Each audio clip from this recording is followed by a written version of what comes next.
So here we go with the start of the 2015 map. So multiple choice questions times 10. Kicking off, question A. Oh wow, this is different to what we normally see. Pick a whole number, add 1, square the answer, multiply the answer by 4, subtract 3.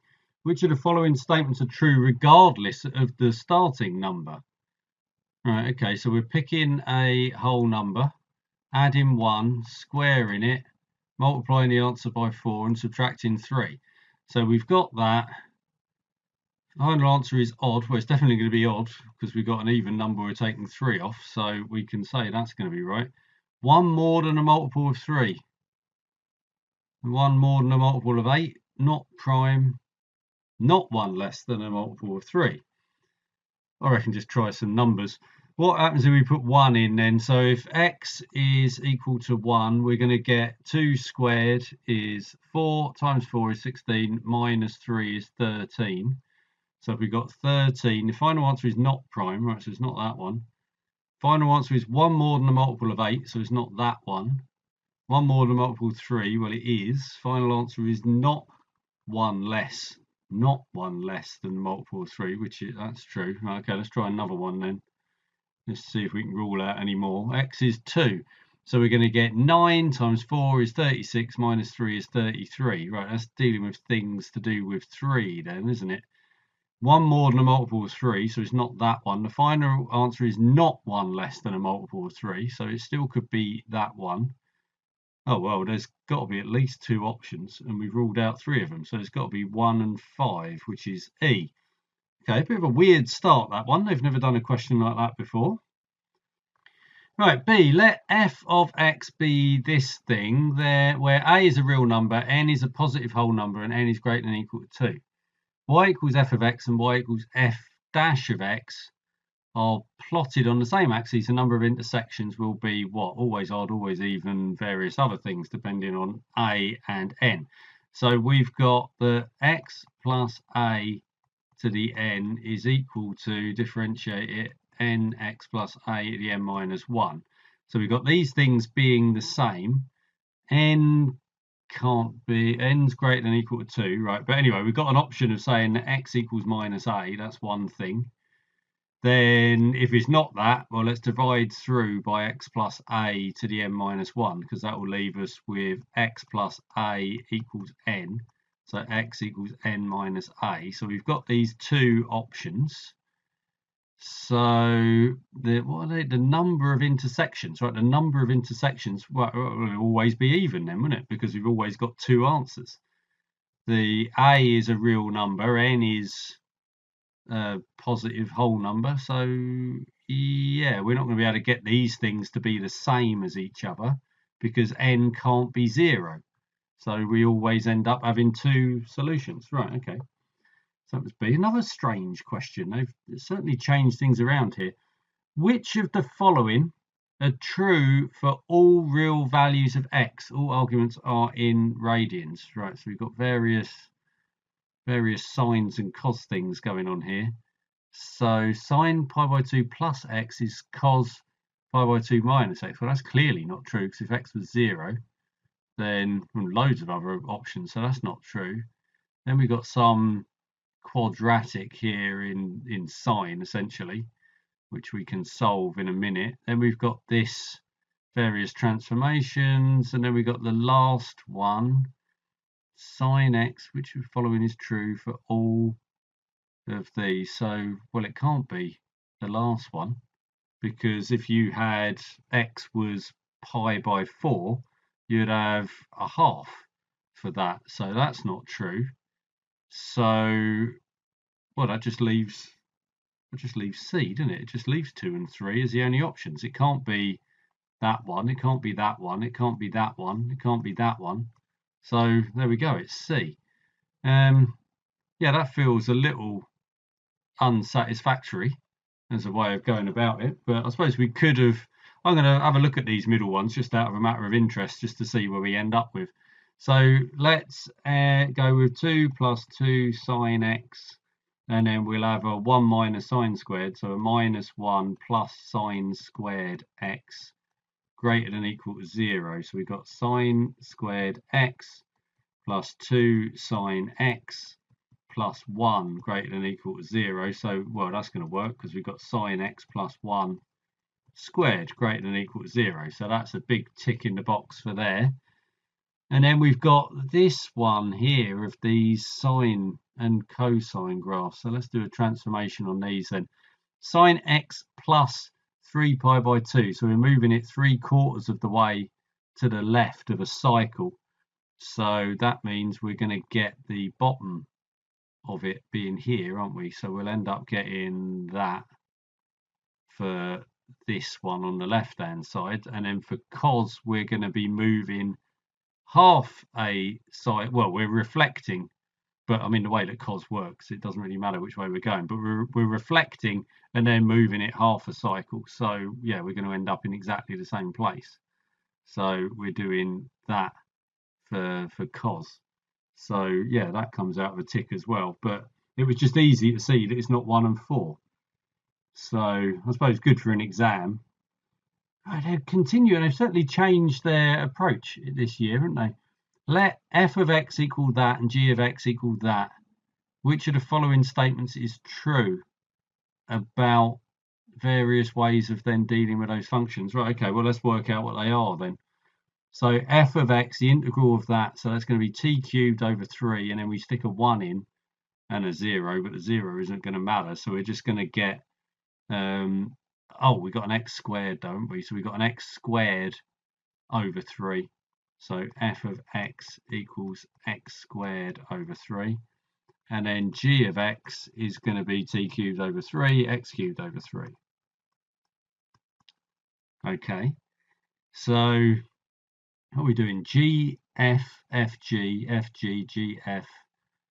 Yeah, we're just doing all of these various...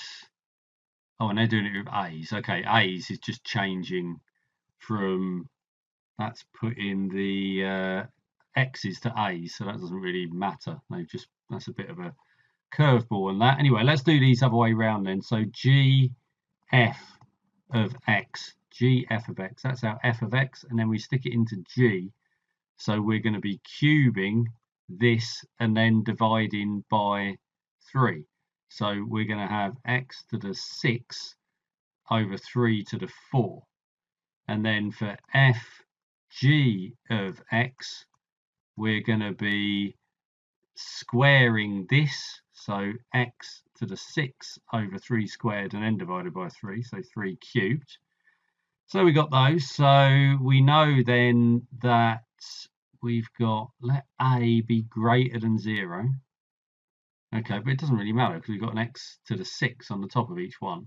So we've got the same thing at the top, but we've got a smaller number on the bottom. So this is 1/3 of the other. This is smaller. So GF is smaller than FG. GF is always bigger than FG. No. FG is always bigger than GF. Yes. Yeah, happy with that. So that is B. Right, let's move on. E. Right, this looks like the more typical sort of question that you get in this part of the paper. In the interval 0 to 2 pi inclusive, the equation that equals 0 has how many solutions? Right, so let's do this with a sketch, I think. So let's have a look at, we're taking cos, we're compressing it in the x direction, then we're stretching it in the y direction, and then we're moving it up. So stretching it in the y direction is going to take it to 1 minus 1, 2 minus 2. And then we're going to add 2. So we're getting that to 0 at the bottom. So we don't need any negative. We're going to end up having this sort of thing happening. Ooh, we're going to get 2 cycles in, going from 0 to 2 pi. These are meant to be hitting the x-axis. That's going to be at 4, that's going to be at 0, and then that's going to be at 2 pi, that will be at pi, that will be at pi over 2, and that will be at 3 pi over 2. And we want sine of this to be equal to 0. So sine of this value along here, so we get that when, well, every pi, so you want that to be 0, pi, 2 pi, etc. and well, it only goes up to 4, so we're not going to get that. So how many times is this 0 or pi? Well, it's 0 here and here, so that's 2 solutions. How many times is it going to be pi? Somewhere through here. So 1, 2, 3, 4 solutions, which means we've got 6 solutions. That was a nice question. F, for a real number x, we denote that weird whatever notation that is, the largest integer less than or equal to x. Let f of x equal that. The smallest number of equal width strips for which a trapezium rule, I hate trapezium rule, produces an overestimate of that is what? Right, well, let's get a grip on what this function looks like. So we're going up to, well, 5 here. So let's try drawing this out. This is always going to be, yeah, that's never going to go below 0. So let's try 1, 2, 3, 4, 5. So when we've got x is 1, we're going to get a half minus 0. So that'll be at a half. What about if it's less than 1? If it's less than 1, we're still halving the number and we're still taking off 0. So we're just going to be getting x over 2 there. And then that's fine. So what happens when it's 2? When it's 2, you get 1 minus 1. So at 2, it's 0. And what's happening between 1 and 2? We're getting, well, we'll be taking off. What are we taking off here? We're taking off, so we've got some number that when we halve it is less than 1. So we're still taking off 0. We're still carrying on with x over 2. So we've got a sawtooth thing happening there. What happens then? When we get to 3, we're going to have 1.5 minus 1, and we're back at a half again. When we're 4, we'll have 2 minus 2. I get the feeling we're going to get another sawtooth then, aren't we? Because we're going to have the same thing happen between 3 and 4. So yeah, we do that, and then and then we're going to have that. So we've got a sawtooth thing going on, and then we're doing a. So these are peaking as well, aren't they? They're peaking at well, yeah. What are they peaking at? So when you get to 4, we hit 0, but these are going up in halves, so that's going to be sort of peaking at 1. We're going to nearly get to 1, not quite get to 1. But it's going to try to get there. Is that going to matter? I don't know. Right, the smallest number of equal width strips for which the trapezium rule produces an overestimate. So if we had, let's try some different colours on this. If we had one strip, we'd just be going from there to there, drawing a straight line. That is not going to be an overestimate. If you do that, that's going to be an underestimate. We've got way more above the line than the empty bits below, so that's not going to work. If we add half, well, that's 2 strips. That's not going to be much different. In fact, it might be identical, so it can't be that. How are we going to do that? Am I just going to be counting up? Well, we don't have to go up very far. It never produces an overestimate. I mean, that's a possibility. What if we had 3 strips? We'd be putting one sort of around about here. We'd be putting another one at around about here, maybe, wouldn't it? So we'd be doing, well, that strip would be the same. This is looking promising. Then you get a big chunk added there, and then a bit removed there. Right, we've got possibilities with 3. So let's see, let's try and put some numbers on this. So what is the actual answer? The actual answer is going to be, so that is 1 by 1. So we've got 1 there, and then that's going to be a quarter of it because we can split that into triangles, 4 of them. So that's 2 1/4 is what we want to get. We want to get more than that. So if we had then 3 strips, it's going to have to, if it isn't 3 strips, then this question is going to take forever. So we're going to have 5 over 3, 10 over 3, and then 5. So our y values then, if we got 5 over 3, well, we're just going up in x over 2 for that bit of it. So that would be 5 over 6. And then for 10 over 3, we're going to be, well, we're going to take off 10 over 3. Is it the same value? No, it can't be the same value. We're going to be a bit further down, actually. I've drawn it a bit too high there.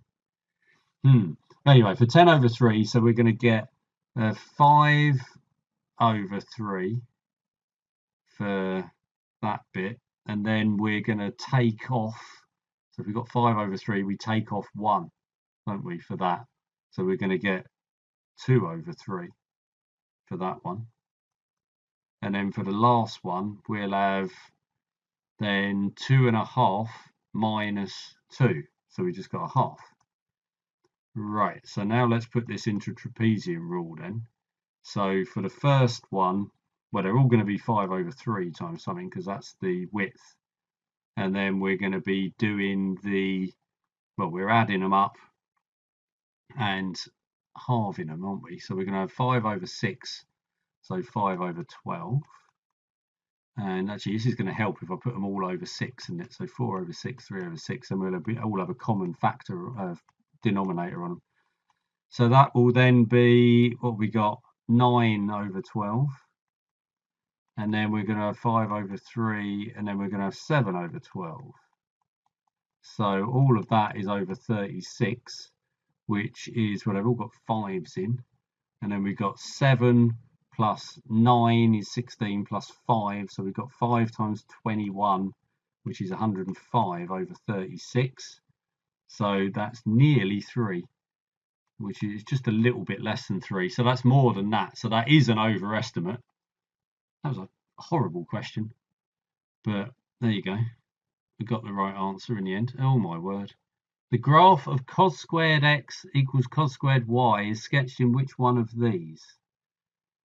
Cos squared x equals cos squared y. Well, x and y are completely interchangeable, so it must have a line of symmetry of y equals x. So that's ruled out that one and that one.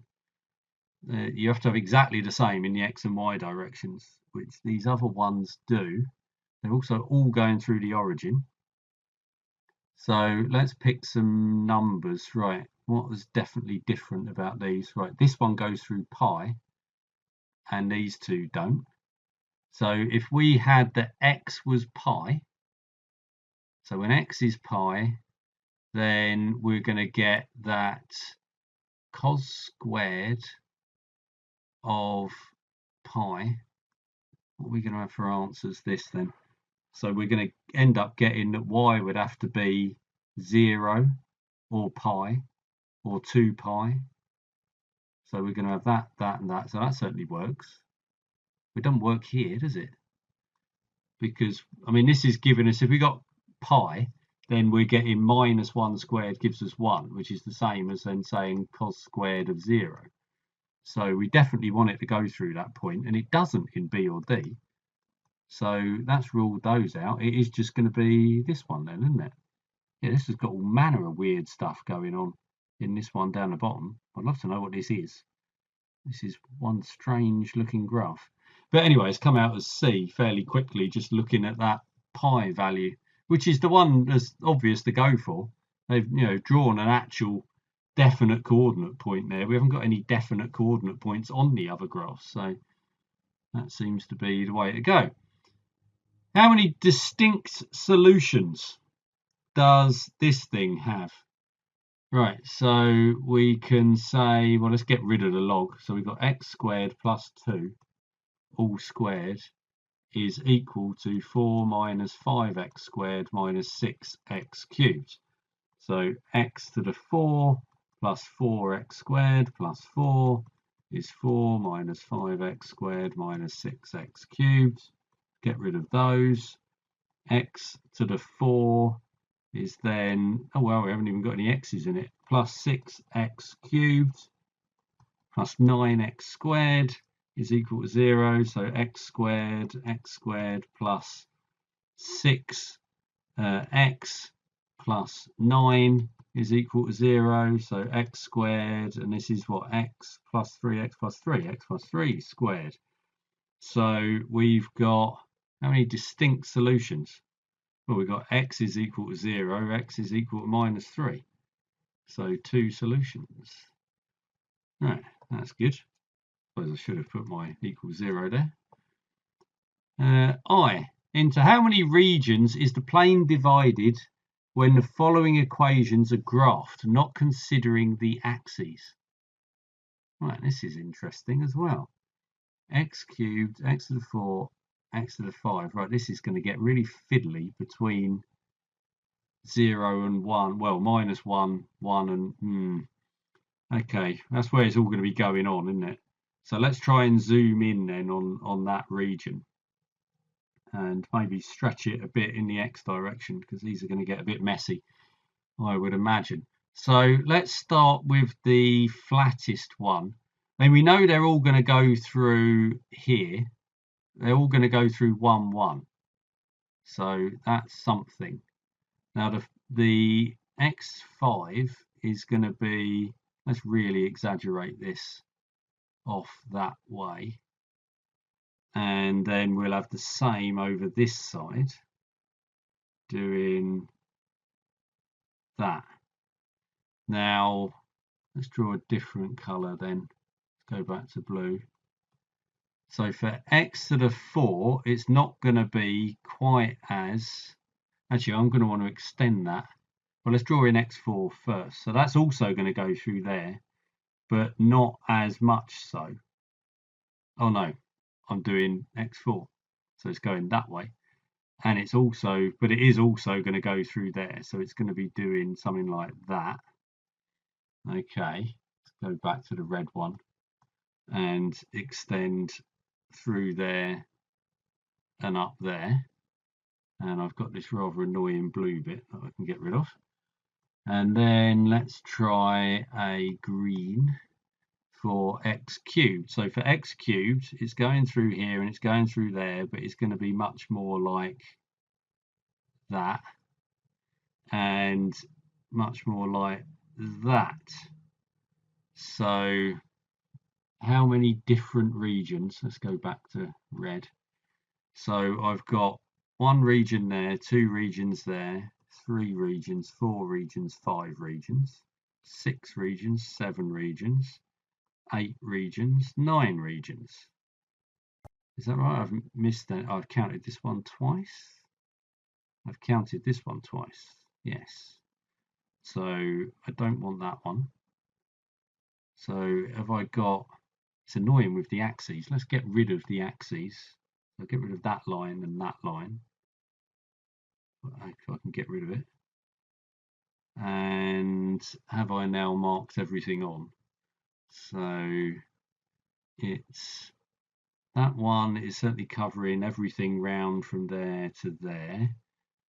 So that's that one. This one is covering everything round to there. This one is doing that bit. This one is doing that bit. This one is going all the way round to here. Okay. Oh, I've got this one. I missed that out. So that's one there. Then I've got that inner one, inner one, inner one. And they're the only ones that are contained. So 1, 2, 3, 4, 5, 6, 7, 8, 9. Right, I'm going for D. But that was a nice question, but quite easy to miss something. I might have missed one there, but I think it's D. Right, J, which is the largest? Right, and I've done this for question J. Wow, okay. Right, so which is the largest of the following numbers? Right, well, we've got a nice one to cling on to here with this 1 1/4. So we've got 1 1/4 to start off with. Let's have a look at some of these others then. So root 7 over 2. Root 7 over 2. So root 7 is going to be, well, it's more than 2 1/4. Is it, how far up are we going to go? Actually, it's got to be more than 2 1/2, isn't it? Because 2.5 squares to 6.25. So that's more than 2 1/2.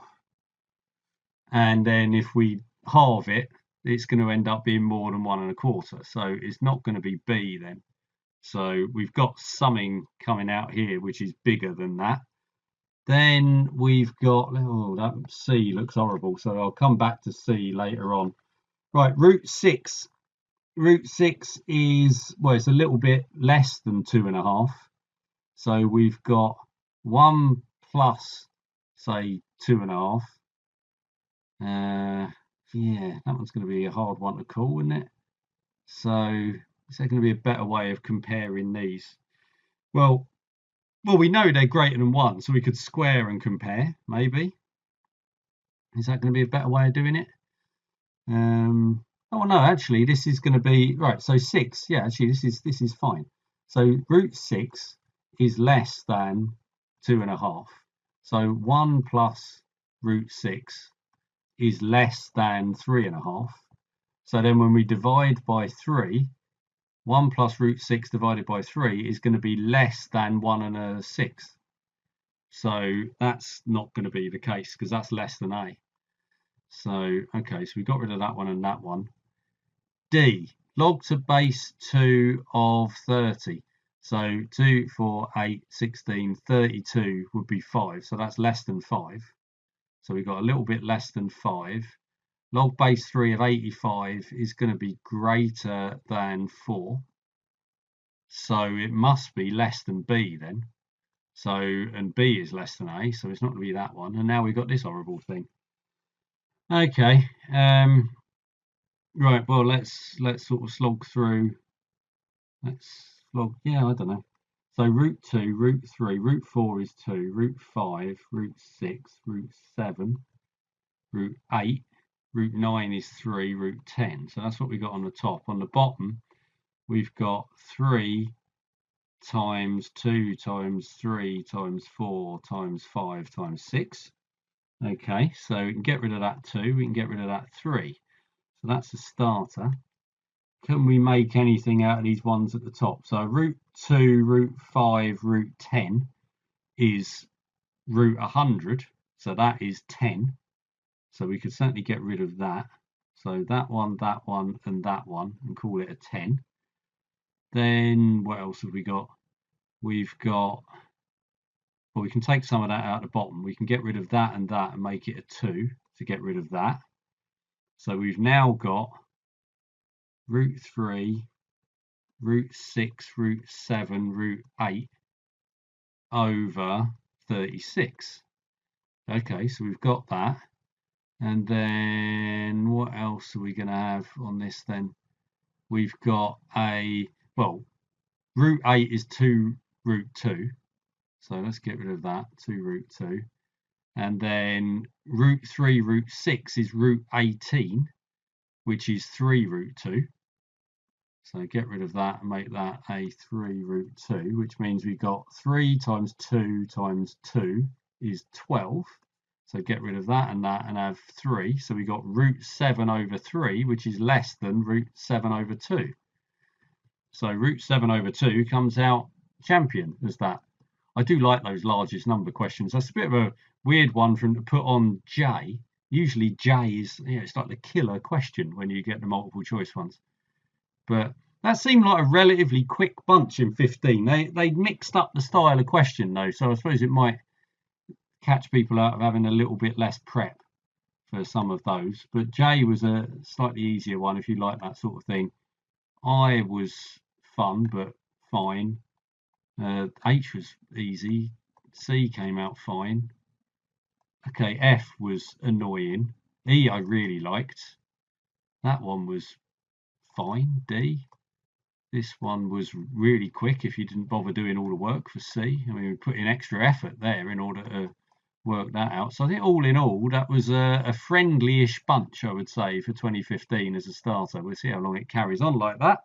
But there we go, first part.